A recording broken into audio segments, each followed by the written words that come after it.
selalu saya ingatkan bahwa hanya ada dua tempat, yaitu di akhir hidup manusia kelak, di perjalanan akhir waktu ajal maut menjemput setiap orang manusia. Dia akan masuk dua tempat. Yang pertama, dia masuk Gehenna atau Hades yang tidak nyaman. Gehenna atau Seol itu tempat orang-orang terkutuk, orang-orang yang dijauhkan dari hadirat Tuhan. Itu mengerikan sekali, saudara. Jadi sabda Yesus itu sudah mengingatkan berkali-kali di Matius, Markus, Lukas, Injil, Yohanes. Yesus banyak berbicara soal neraka. Itu bukan dongeng, itu nyata. Tempat api yang tidak terpadamkan, ulat yang tidak mati menggerogoti orang, itu benar-benar. Tapi kan gereja jarang berbicara seperti ini. Ya, saya tetap berbicara supaya saya tidak salah, ya. Jadi Gehenna atau Seol ini tempat orang-orang yang terkutuk, ya. Yang kedua, orang percaya waktu ada di bumi kekasih-kekasihnya Tuhan, orang-orang yang hidup memiliki hati yang takut akan Tuhan, memiliki kasih terhadap sesamanya, memiliki persekutuan dengan Tuhan, tidak hidup di dalam dosa. Orang-orang yang sudah mengalami kelahiran baru, dia akan masuk Hades yang nyaman, namanya Firdaus, ya. Jadi itu harus kita hayati, saudara. Karena orang kalau nggak menghayati dua tempat ini, dia hidup itu hanya fokus kepada perkara-perkara di bumi yang singkat fana itu, bahwa masih ada kehidupan di balik kubur itu, masih ada kehidupan nyata real. Karena orang berpikir kalau sudah mati itu sudah nggak ada masalah, makanya banyak orang bunuh diri, merasa sudah tidak ada masalah lagi. Mati itu seperti orang tidur, ini sama berat. Jadi kematian seseorang itu masih ada kesadaran yang hebat sekali, kesadaran itu hebat lagi, karena kita masih di selimuti tubuh. Kalau kita keluar itu bisa melihat alam tubuh, mengerikan sekali, saudara. Bisa melihat setan-setan, malaikat-malaikat perang, ya. Ya, mari kita buka, Pak Agus silahkan, ya. Daniel 12 ayat 2, ya. Daniel 12 ayat 2 saya akan bacakan buat saudara. Kalau enggak, kalau di slide sudah ada, kita baca sama-sama. Daniel 12 ayat 2. Dan banyak dari antara orang-orang yang telah tidur di dalam tubuh tanah akan bangun, sebagian untuk mendapat hidup yang kekal, sebagian untuk mengalami kehinaan dan kengerian kekal. Perhatikan kata-kata sebagian mendapat hidup yang kekal itu bersama Tuhan di kerajaan surga, ya. Sebagian mengalami kehinaan, kengerian kekal itu di tempat api neraka yang tidak terpadamkan, di tempat-tempat terkutuk orang-orang yang selama hidupnya itu tidak takut sama Tuhan, mengalahkan segala cara, tidak ada kasih, ya. Jadi dua tempat itu, tempat hidup kekal itu terdapat di Yohanes 14 ayat 2 dan 3. Ya, Yohanes 14 ayat 2 dan 3. Saya bacakan buat saudara. Di rumah Bapakku banyak tempat tinggal. Jika tidak demikian, tentu aku mengatakan kepadamu, sebab aku pergi ke situ untuk menyediakan tempat bagimu.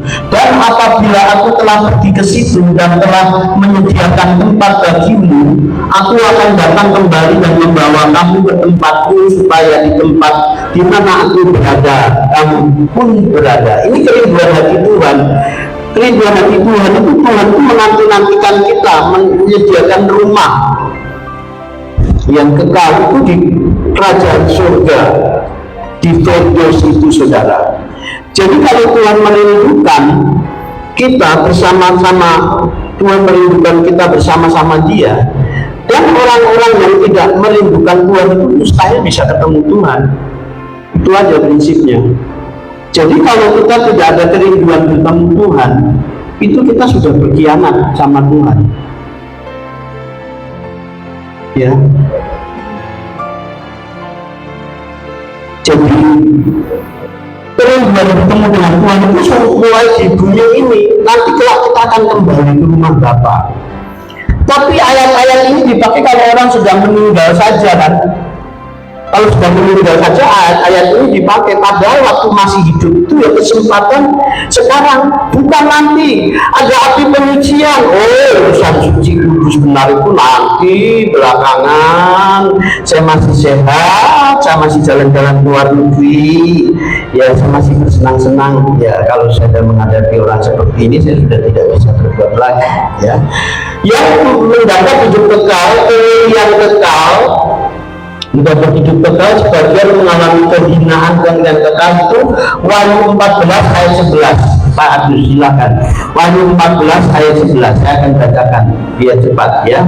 Wahyu 14 ayat 11. Maka asap api menyiksa mereka itu naik ke atas sampai selama-lamanya, dan siang malam mereka tak henti-hentinya disiksa. Siang dan malam tak henti-hentinya. Itu kekal, itu mengerikan, dahsyat sekali saudara. Jadi di Daniel 12 ayat 2 itu ya, orang-orang itu tidur dari debu itu, tanah semua akan dibangkitkan, dibangunkan. Yang satu itu dikasih tubuh kemuliaan, tinggal di surga. Satu tubuh kasih tubuh itu dibuang dari tubuh jiwanya itu ke neraka api neraka kekal. Itu mengerikan sekali saudara. Satu tubuh tak dibuang ke satu dibuang ke Hades, Gehenna tadi. Itu mengerikan, kan orang nggak menghayati itu ya. Jadi jangan pernah kamu takut kepada orang yang bisa membunuh tubuhmu, habis itu dia tidak bisa berbuat apa-apa. Tapi takutlah kepada dia, itu Bapa di surga itu ya, Bapa segala roh yang bisa membuang tubuhmu itu bersama jiwa itu. Jadi kelasnya manusia yang lain di dunia itu semua terdaftar dalam buku kitab kehidupan anak domba. Wahyu 12 ayat 15 semua terdaftar saudara, tertulis di situ. Jadi kalau di akhir zaman nanti itu semua akan dibangkitkan dari tubuh ya, tubuh yang diberikan ke api neraka dari tubuh. Saya tidak bisa bayangin lagi ibu saudara ya. Terus alasan kenapa orang tidak bisa menghadapi realitas kekekalan ya, bahwa masih ada kehidupan di balik kubur, yaitu kekal di surga bersama Tuhan atau kekal dalam kegelapan abadi tempat orang-orang terkubur ya. Orang tidak bisa memahami itu waktu di bumi itu karena apa saudara? Saya pelajari, saya hayati ya, saya melihat tingkah laku manusia ya, saya mungkin juga saya sendiri ya. Kenapa orang tidak menghayati realitas kekekalan, kekal di surga, kekal terkubur dalam lautan api? Pertama, karena memang beban hidup ya, tekanan hidup itu lebih yang berat ya. Yang kedua, menderita sakit yang tidak kunjung sembuh ya, itu stres juga, nggak sembuh kanker stadium 4 dibawa ke rumah sakit. Ini juga sempat membahas realisasi kekekalan. Belum menemukan pasangan hidup jodoh, orang ini pengen pasangan hidup, jadi stres mikirin pasangan hidup, yang main TikTok tapi gak ketemu jodohnya ya. Terus orang beban hidup termasuk dikianati, bisnis gagal, bisnisnya dikianati, minjem uangnya nggak dipulangi, yang selanjutnya benar punya keturunan, itu juga membuat orang nggak sempat mikirin realitas kekekalan. Kegagalan bisnis, belum mendapat pekerjaan, nganggur terus, kegagalan hidup, itu yang membuat orang tidak bisa menghadapi realitas kekekalan. Yang selanjutnya, menikmati dosa, terikat dengan kebiasaan dosa. Jadi kalau kita mempunyai kebiasaan buruk, itu mustahil ya, kalau suatu raja berikutnya itu akan dibawa di langit dan bumi. Wahyu 21 1 sampai 5, Wahyu 22 1 sampai 5, 2 Petrus 3 ayat 13, itu nggak mungkin. Kalau kenikmatan dosa, kan masih ada orang-orang Kristen rajin ke gereja, masih terikat dengan dosa ya. Saya nggak berani bicara contoh-contoh, takut saudara tersinggung ya. Yang ketiga, kenapa orang tidak bisa menghadapi realitas kekekalan waktu kita dipanggil Tuhan telah kekal di surga bekal terbuang dalam neraka. Karena kenikmatan hidup, sukses hidup, apa saja bisa dibeli. Jalan-jalan ke luar negeri, memiliki jabatan tinggi, menjadi orang penting. Jadi kalau saya ketemu orang-orang teman-teman di Jakarta itu ya, karena orang menengah ke atas itu, dia itu yang dibahas itu mulai bulan ini bapaknya, mama anaknya pertama kita mau jalan-jalan kemana, ke Singapura atau ke Australia, ke Perth ya. Jadi waktu saya ke Malang pelayanan itu dicerita, iya Pak, anak saya mau ke Sydney Pak, baru cari dan yang ada diskon. Oh iya Pak, oke. Ya, kalau orang sudah nyaman, apa aja bisa dibeli. Itu maaf ya, mikirin kematian, kekalahan, realitas kekalahan bahwa hidup singkat itu sih semua udah bakalan. Maka bersyukurlah kalau saudara selama ini banyak masalah, tekanan pikiran Tuhan, kayak tadi kesaksian. Kalau nggak kasih itu nggak bersaksi-saksi, kata namanya itu nggak mau. Kalau nggak ngalamin itu, ya kan benar-benar Anda. Kalau semua lakukan everything is okay, semua baik-baik aja, jalan-jalan luar negeri, kalau mulai tahun depan kita kumpul di mana, kembali anak-anaknya, cucu-cucunya kumpul di hotel, ada tipe-tipe begitu. Bahkan tipe-tipe orang bertanya itu kerjanya survei di showroom mobil atau mobil keuangan baru enggak. Jadi kalau orang kaya itu beda dengan kita, orang-orang yang menengah bawah atau orang bawah. Kan orang kaya itu kan ngomongnya, nah hari ini kita mau makan di restoran mana ya, terkenal ya, makan di restoran mana ya, belum enggak. Tapi kalau orang yang nggak punya kan beda lagi bahasanya. Hari ini kita mau makan apa ya? Ya, jadi seperti itu. Yang keempat, kenapa orang tidak bisa menghadapi realitas kekalahan bahwa balik kehidupan kubur itu masih ada kehidupan? Karena korban dengan pengajaran yang salah, Injil yang palsu, Injil sudah merosot nilainya. Ya, selama hanya mendengarkan, selama ini hanya mendengarkan khotbah-khotbah pemenuhan kebutuhan jasmani, yang penting rajin ke gereja, setor muka kepada pendeta, menjadi orang baik sesuai kewajaran dunia, tidak mencuri, mengejar sukses dunia agar menjadi orang terhormat. Jadi itu korban. Jadi kalau di sini diingatkan, ya Injil mending bersyukur. Ya, karena kalau kita sedang berkeinginan mau tidak mau kita semua akan menghadap Tuhan. Cuma tinggal waktu ya, mana yang paling cepat aja saudara ya. Ya. Terus dampak orang-orang yang menghadapi realita kekalahan bahwa ada dua tempat kekal kelak di bersama Tuhan, kelak terbuang, itu harus dihadapi oleh sekarang saudara. Ya, orang yang menyadari hanya ada dua tempat di akhir perjalanan hidup manusia, di akhir perjalanan kita. Yang pertama, dampaknya tidak berani hidup sembarangan, saudara. Meninggalkan segala perbuatan dosa. Katakan amin. Gampang nggak meninggalkan segala perbuatan dosa? Halo? Gampang nggak meninggalkan perbuatan dosa? Gampang atau sulit?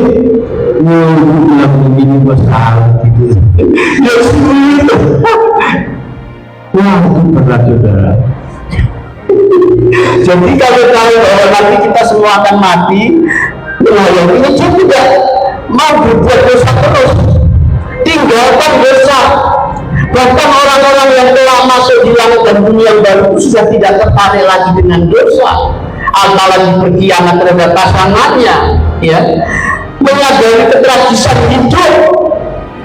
Orang yang menyadari realitas bahwa hidup ini begitu singkat, terluka dengan sakit, penyakit, kematian, kecelakaan, segala macam penderitaan.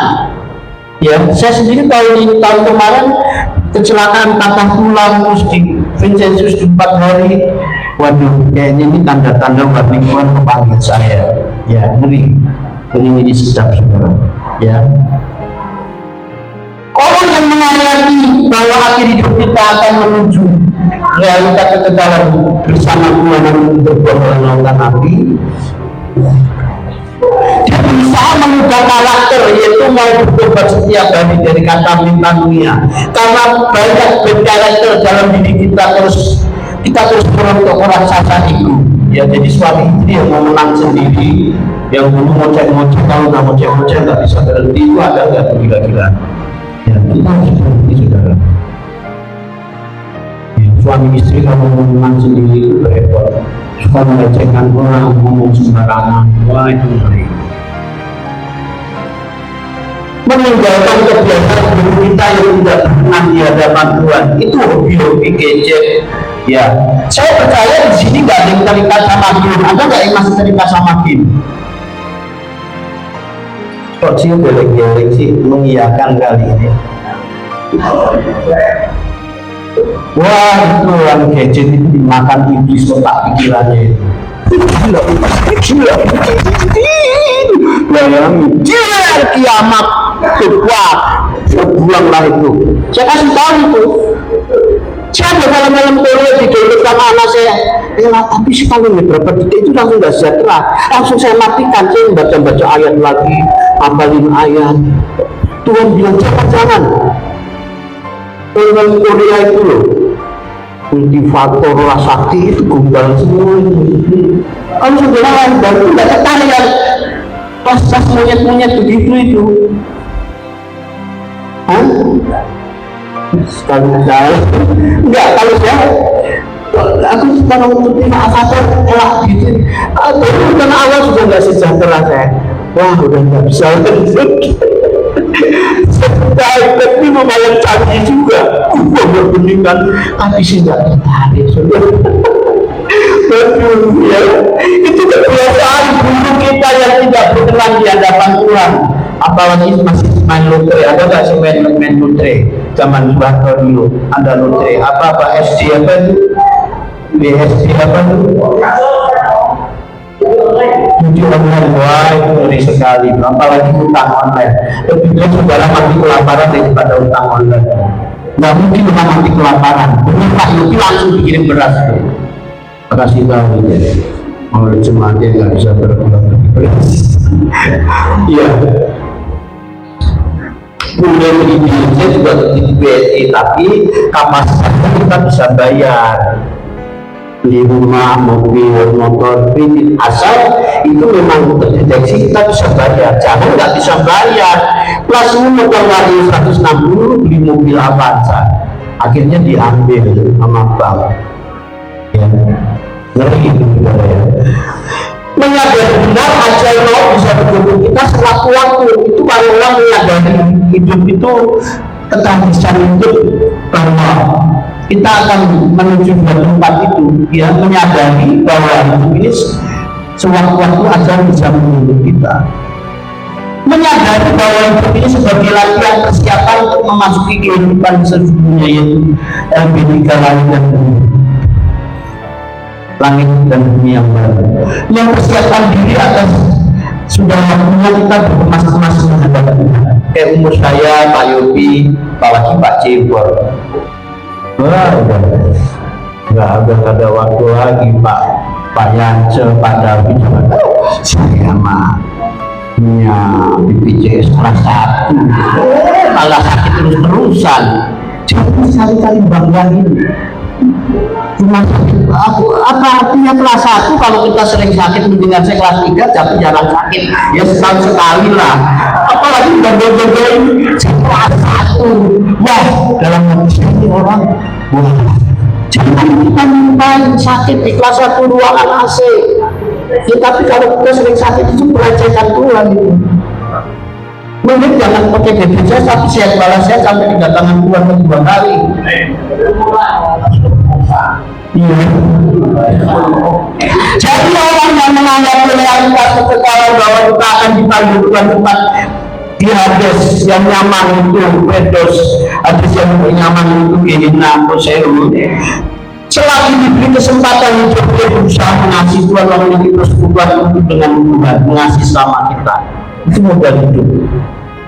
Jadi kalau saya melihat ketua sinode lah, tujuannya besar, jemaatnya ribuan mobilnya mewah, tapi kejam, kikir, tulis dalam hati saya, manusia keren.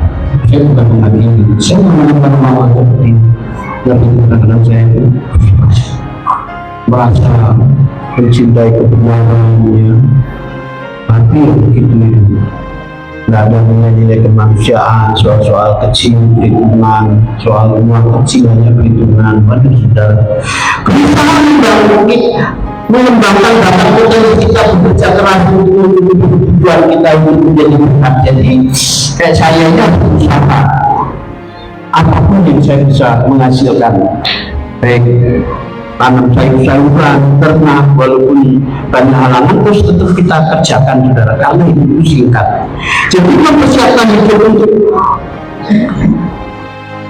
untuk menghadapi semuanya itu, kita harus hidup mengambil keputusan agar tidak menyesal kelak di akhir hidup kita, ya.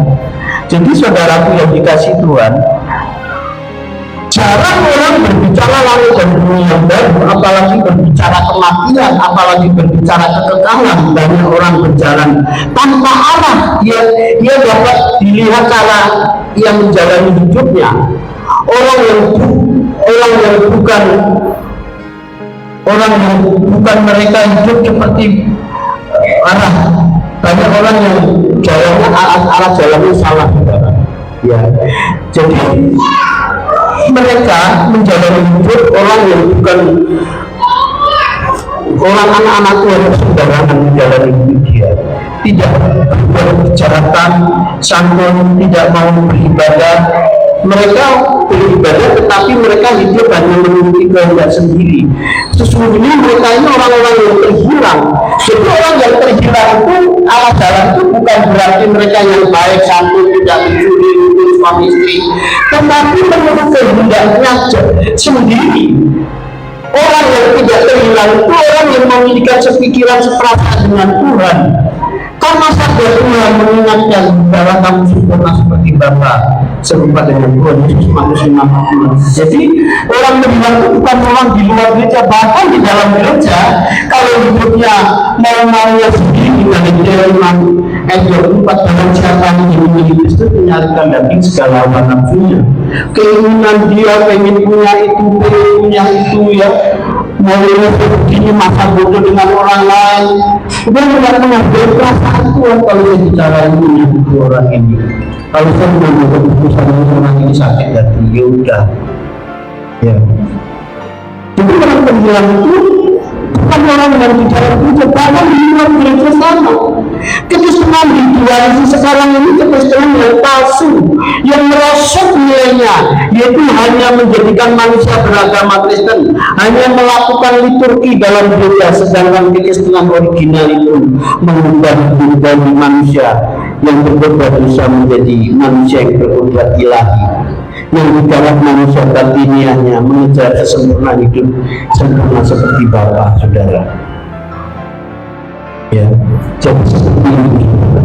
Jadi Injil yang saudara ini, maaf ya, muka-muka jangan yang disinggung ya. Mungkin di gereja ini enggak ya, agak mending ya. Itu Injil yang palsu, nilainya merosot.